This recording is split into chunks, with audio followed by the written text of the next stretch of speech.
Hello, everybody. Today, I'm live. Yes, that's right. And you will know 7 things about room. Don't go away. I'll be back in a second.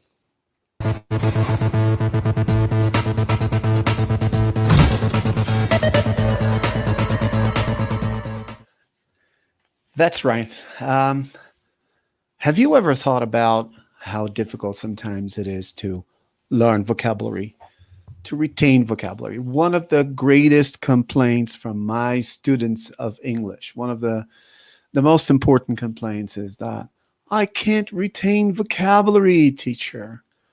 It's hard to me. You know that in Brazil, it's something really funny. In Brazil, people call me teacher, but you don't have to call your teacher teacher in Brazil. Just call me Getulio or call me, if you want to be formal, just say Mr. Tamid or something like that. But you really don't have to call your teacher a teacher because this is a very much Brazilian habit. But whenever people come up to me and say, I can't retain vocabulary, what do I usually do?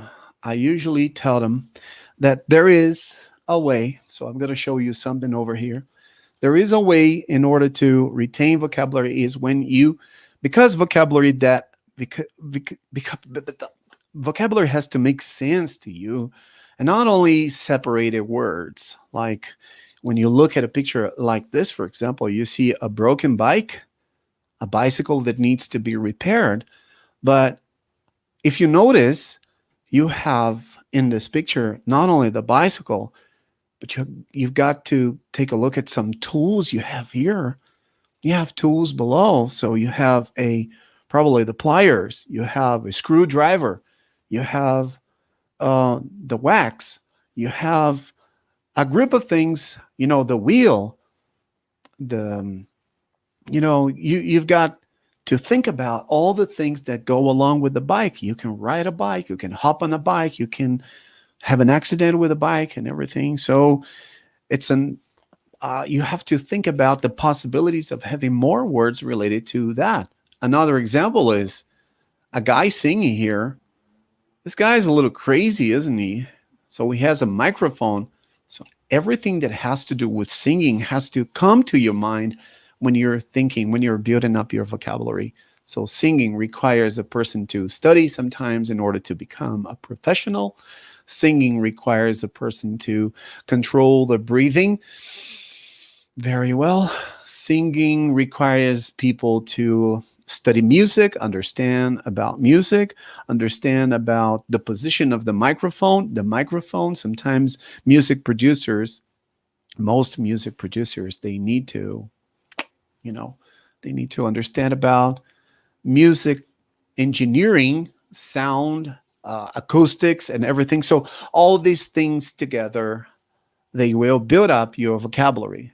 And it's not only like this, the direct translation, like, okay, book means livro in Portuguese.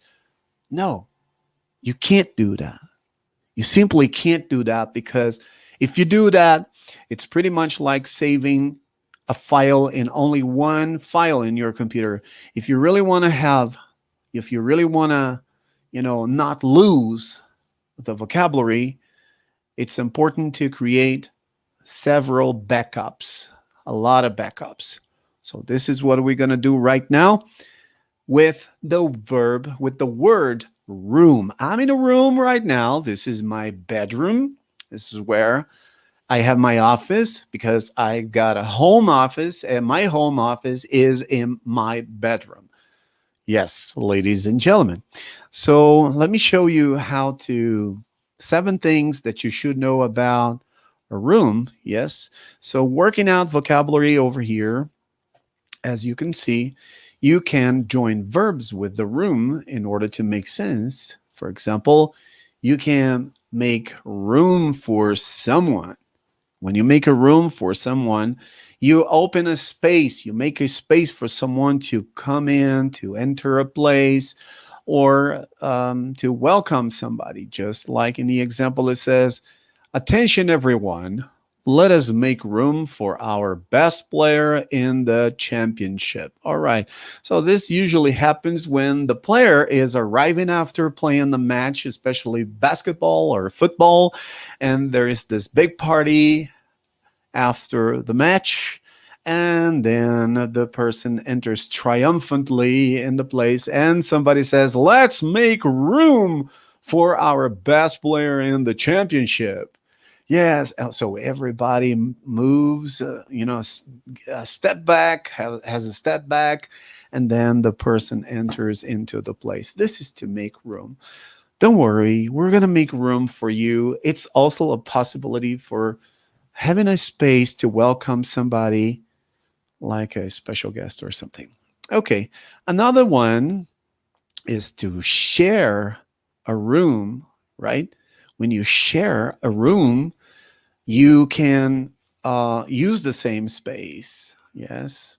Like, how can you share, in the example, how can you share your room with such disgusting people? Hardly ever will they take a shower. Yes, this is probably a mother talking to a daughter. Yeah, she's sharing a room with people from some places in the world. It's not discrimination, but something, there are some people in the world that they don't usually like to take a bath or take a shower. So sometimes it's really, really hard to have somebody sharing a room with someone with such a disgusting habit, not taking a shower. Okay, so you can share your room with someone. You can divide the same space or share the same space with that person. The next one is you can book a room. Oh, what do you mean you can book a room, Getulio? Book? I grab a book and I throw it into a room? No. To book a room is to make a reservation. You call the agency, the travel agency, or you call the hotel, and you make a reservation. Just like in the example that we have here, like this. Yeah, let's take a look. Hi, good morning. Good morning. How can I help you? Yes, I'd like to book a room for 3 nights. So I'd like to make a reservation for 3 nights. Okay, make a reservation. This is to book a room. So the word book can be a verb. Here we go. Okay, the next one is the verb to tidy up a room. What does it mean to tidy up a room? In the room, such a mess. You go up, you go into the room and you see a lot of, t-shirts, shorts, personal objects on the bed.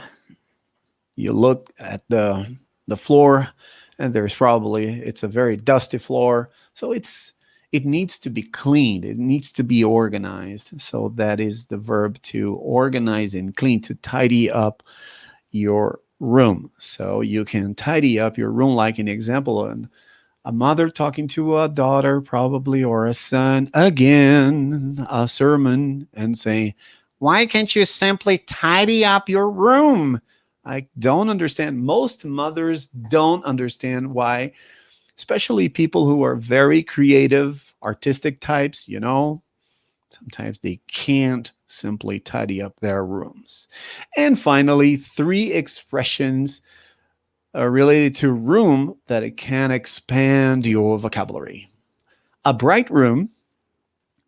A bright room is a room with a lot of light, it's clear. It's not dark. It's the opposite of dark. So I believe we need a brighter room this time. The photos were too dark the last session. So I imagine the photographer talking to a model or someone from the magazine, or, okay, that was a photo session. I believe we need a brighter room this time. The photos were too dark the last session. Yeah. Yeah. Okay, we need a brighter room. So open up the curtains.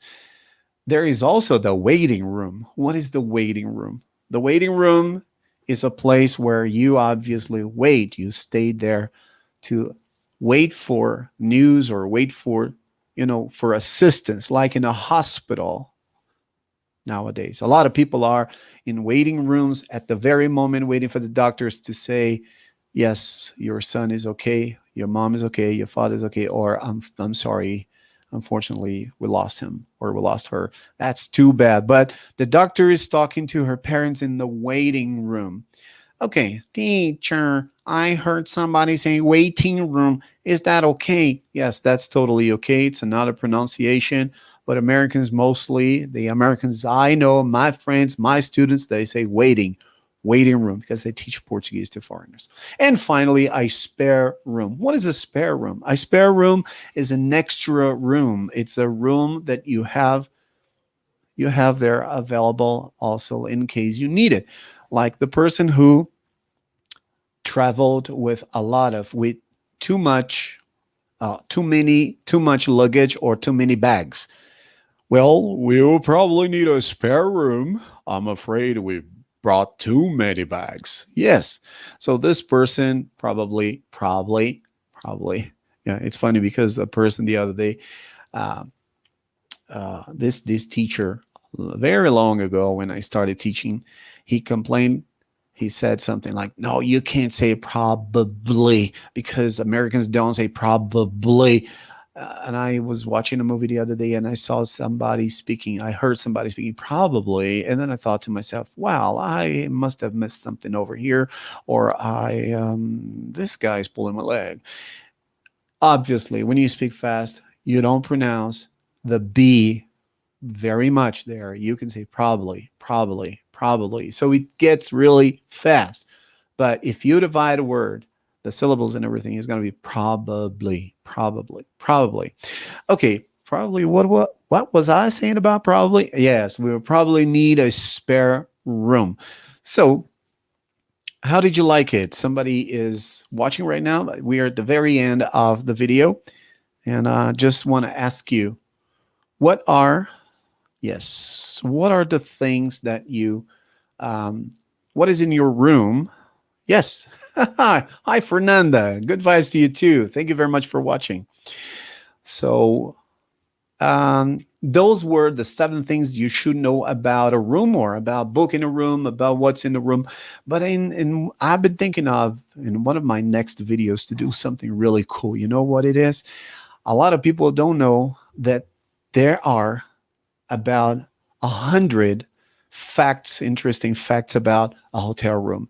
But actually, I'm going to make a video about the 10 facts, 10 curious facts about hotel rooms. There are so many things about hotel rooms that the next time you travel, especially during the pandemic times, you are going to be so much alert before going into the hotel room and before using the counter or the the wash basin, yes, the sink from the bathroom. You got to be really really careful because there are so many things that you can't imagine that you can find in a hotel room that you should be really aware, really really aware, where you put your hands, you place your hands, or where you sleep on. Yes, that's true. So those were the 7 things that you should know about room, the verbs plus the rooms. So in order to clusterize vocabulary and increase the amount of words that you have. Thank you very much for watching. Thank you, Fernanda, all the way from Canada. Thank you so much. See you next time. Bye bye.